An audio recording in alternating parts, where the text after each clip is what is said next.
संतान प्राप्ति के लिए सावन के सिर्फ 2 दिन अगर आप एक उपाय कर लेते हैं तो निश्चित रूप से आपकी संतान संबंधी जो भी परेशानी है, संतान प्राप्ति में जो भी बाधाएं आ रही हैं वो दूर हो जाती हैं और जल्दी से जल्दी आपके संतान प्राप्ति के योग जो हैं वो बन जाते हैं।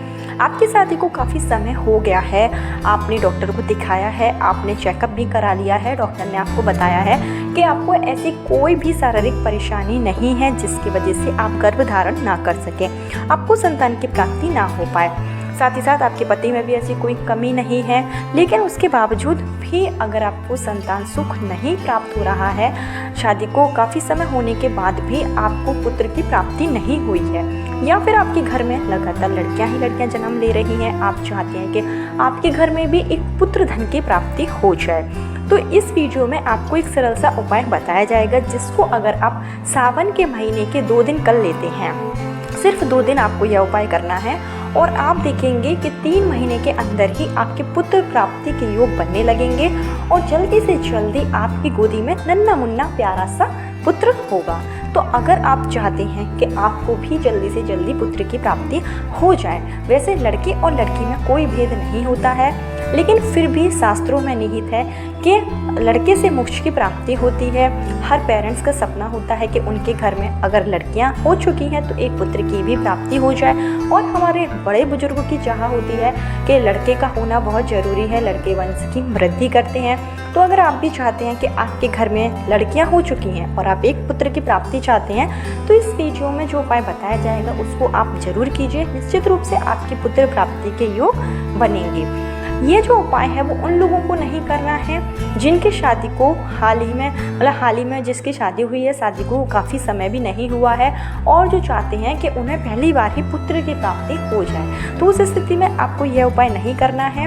ये उपाय सिर्फ उन लोगों के लिए है जिनको शादी को काफ़ी समय हो गया है और वो चाहते हैं कि उन्हें एक संतान की प्राप्ति हो जाए, चाहे फिर वो लड़के हो या लड़की, या फिर जिनके घर में पहले से लड़कियां हैं और जो चाहते हैं कि उन्हें पुत्र की प्राप्ति हो जाए। तो उस स्थिति में आप यह उपाय कर सकते हैं। निश्चित रूप से भोलेनाथ आपकी प्रार्थना जरूर सुनेंगे। सावन का पवित्र महीने की शुरुआत होने वाली है जो कि 22 जुलाई से है। 22 जुलाई से सावन का महीना शुरू होगा और सावन का जो महीना है वो भोलेनाथ का प्रिय महीना है। साथ ही साथ सावन का जो महीना है वो शुरू हो रहा है सोमवार के दिन से। सोमवार और सावन का महीना ये दोनों ही भोलेनाथ के दिन हैं, इसलिए आप जो भी उपाय करेंगे आपको भोलेनाथ आपकी मनोकामना जल्दी से जल्दी पूरी करेंगे।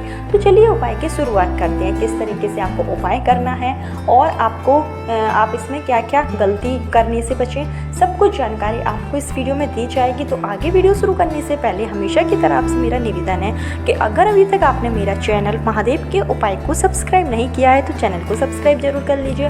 वीडियो पसंद आए तो लाइक कीजिए और कमेंट बॉक्स में भोलेनाथ का कोई सा भी प्यारा सा नाम जरूर लिखिए, जिससे कि सावन के पवित्र महीनों की शुरुआत होने वाली है और शिव जी की कृपा आप पर बरस जाए। तो आपको क्या करना है, जैसे कि सावन का महीना शुरू होगा तो सावन के महीने के 2 दिन आपको उपाय करना है और उपाय करने के साथ ही आपको आगे बताया जाएगा कि आप किस दिन अपने पति के साथ रमण करें, किस दिन आपको संभोग करना है, इसकी भी जानकारी आपको दी जाएगी, जिससे कि जिन स्त्रियों को पुरुष प्राप्ति की कामना है तो वो भी पूरी हो सके। तो आपको क्या करना है कि जो भी स्त्री चाहती है, जिसकी भी संतान नहीं है, जिसको मातृत्व का सुख अभी तक नहीं प्राप्त हुआ है, तो उनको क्या करना है कि सावन के महीने का पहला सोमवार, सावन के महीने का पहला सोमवार जो कि 22 जुलाई के दिन पड़ रहा है, सोमवार के दिन आपको क्या करना है कि सुबह जल्दी उठना है, स्नान आदि करके आपको साफ़ सुथरे वस्त्र धारण कर लेने हैं। और अगर आप सावन के सोमवार का व्रत रखती हैं तो बहुत अच्छी बात है, आप नियम पूर्वक जिस तरीके से व्रत रखती हैं उस तरीके से आप व्रत रखिए। और अगर आप व्रत नहीं रखती हैं, आप चाहती हैं कि सिर्फ आप उपाय करें, तो आप उपाय भी कर सकती हैं। आपको क्या करना है कि इसके बाद में आपको लेना है अपने घर का 1 लोटा शुद्ध जल और उस जल में आपको थोड़ा सा गंगा जल मिला लेना है और थोड़ा सा आपको जो दूध मिलाकर लोटे को पूरा फुल भर लेना है। अब आपको क्या करना है कि लेना है 1 बेलपत्र, सिर्फ आपको इसमें 1 बेलपत्र लेना है। बेलपत्र आप जो भी लेंगे जो कटी पिटी ना हो, इस बात का ध्यान रखिएगा। और अगर किसी को जानकारी ना हो तो इधर बता दूं कि जो 3 पत्तों वाली बेलपत्र होती है वो एक ही बेलपत्र मानी जाती है, यानी एक बेलपत्र में 3 पत्ते होते हैं। तो तीनों के 3 पत्ते जो हैं वो साबुत होने चाहिए, हरे भरे होने चाहिए, इस बात का ध्यान रखिए। यह बेलपत्र लेकर और साथ में 1 लोटा अपने घर का जल लेकर आपको जाना है शिव मंदिर में। आपके घर के आसपास कहीं पर भी शिवालय हो तो वहाँ पर आपको जाना है और सबसे पहले जाकर आपको शिवलिंग के ऊपर श्री शिवाय नमस्तुभ्यम करते हुए जल को अर्पित कर देना है।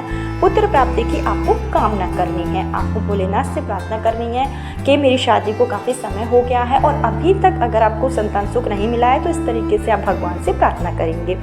इसके बाद में आपको क्या करना है कि जो बेलपत्र आपने ली है वो बेलपत्र आपको सीधी साइड से, यानी कि जो चिकना वाला भाग है वो शिवलिंग की तरफ होना चाहिए, जो खुरदरा भाग है वो आपकी तरफ होना चाहिए और जो डंडी है वो भी आपकी तरफ ही होनी चाहिए।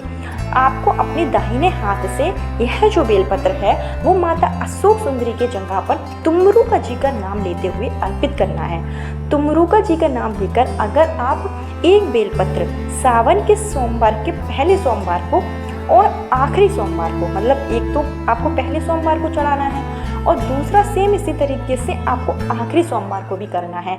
तो सावन के ये जो 2 दिन होते हैं, पहला सोमवार और आखिरी सोमवार, ये बहुत ही महत्वपूर्ण दिन माने जाते हैं और भोलेनाथ इन दिनों में सबसे ज़्यादा प्रसन्न होते हैं। तो आपको पहले सोमवार के दिन जाकर शिवलिंग पर 1 लोटा जल समर्पित करना है और एक बेलपत्र अशोक सुंदरी की जगह पर तुमरुका जी का नाम लेते हुए चढ़ा देना है। इधर अगर आपको पता ना हो कि तुमरुका जी कौन है तो आपको बता दें कि जो तुमरुका जी हैं वो सबसे बड़े शिव भक्त माने जाते हैं। इसलिए शिव भक्त ने उनको वरदान दिया था कि अगर कोई भी तुमरुका जी के नाम से शिव भगवान को सिर्फ 1 बेलपत्र अर्पित कर देता है तो उनकी संतान प्राप्ति की जो कामना होती है वो जल्दी से जल्दी पूर्ण हो जाती है। जो भी उनकी मनोकामना होती है उनको भोलेनाथ जरूर पूरी करते हैं। तो इस तरीके से आपको पहले सोमवार के दिन यह उपाय करना है और जिस दिन आखिरी सोमवार होगा उस दिन भी आपको इसी तरीके से उपाय करना है। और इस उपाय को आप अपने घर पर नहीं कर सकते हैं, भले ही आपके घर में शिवलिंग आपने रखे हों, लेकिन इस तरीके के जो उपाय होते हैं वो आपको मंदिर में ही जाकर करना चाहिए। क्योंकि मंदिर में जो मूर्ति होती है, जो शिवलिंग होती हैं वो प्राण प्रतिष्ठित मूर्ति होती है। उनकी सुबह शाम बहुत से भक्तगण पूजा करते हैं, जिससे कि उनका अगर हम उपाय करते हैं मंदिर में जाकर, अगर हम शिवलिंग पर जल चढ़ाते हैं, बेलपत्र चढ़ाते हैं तो वो हमारी जो मनोकामना होती है वो जल्दी से जल्दी पूर्ण हो जाती है। तो ये तो हो गया पहला उपाय।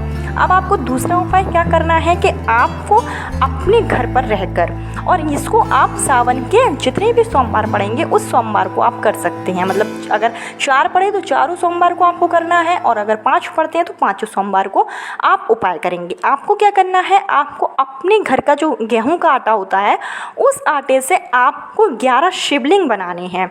11 शिवलिंग आप आटे से बनाइए और आप उनका 11 बार जल से अभिषेक कीजिए। उसके बाद में आपको 1 देसी घी का दीपक जलाकर शिव भगवान को जो भी चीज़ें आप अर्पित करना चाहें वो आप अर्पित कर सकते हैं। आप जो भी प्रसाद के रूप में आपके पास हो वो आप अर्पित कीजिए। धतूरा अगर आपके पास है तो आप धतूरा अर्पित कीजिए, बेलपत्र अर्पित कीजिए। इस तरीके से आप श्रावण के प्रत्येक सोमवार को अगर 11 शिवलिंग आटे के बनाते हैं और आप संतान प्राप्ति की कामना करते हुए जल अभिषेक करते हैं तो निश्चित रूप से आपकी जो संतान प्राप्ति में जो बाधाएं होती हैं, जो ग्रह दोष होते हैं वो समाप्त हो जाता है और जल्दी से जल्दी आपको पुत्र की प्राप्ति हो जाती है। और प्रत्येक सोमवार को 11 शिवलिंग बनाने के बाद आप इनको बहते हुए जल में प्रवाहित करेंगे। अगर आप बहते हुए जल में नहीं जा पा रहे हैं, आपके घर के आसपास नहीं है बहता हुआ जल, तो फिर आप इनको पीपल के पेड़ के नीचे भी रख सकते हैं। अगर आप ये 2 उपाय कर लेते हैं सावन के सोमवार के दिन तो निश्चित रूप से आपकी जो मनोकामना होती है संतान प्राप्ति की, पुत्र प्राप्ति की, वो जरूर पूरी होती है।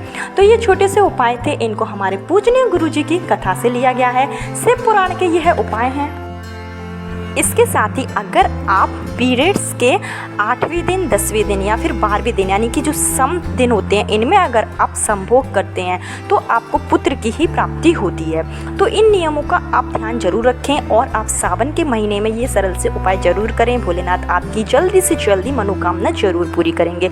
कल फिर मिलती हूँ नए वीडियो नए उपाय के साथ। जब तक के लिए श्री शिवाय नमस्तुभ्यम। हर हर महादेव।